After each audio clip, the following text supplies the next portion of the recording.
Lo mio pensiero a come rette a vita, sciusciò rinocchi e uvite ferute, rialò pure un respiro, un cancio, niente.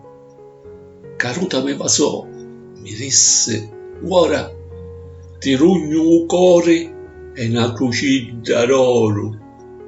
A filo ho vento un grazie, mille giure per mamma mia, con tanto, tanto amore.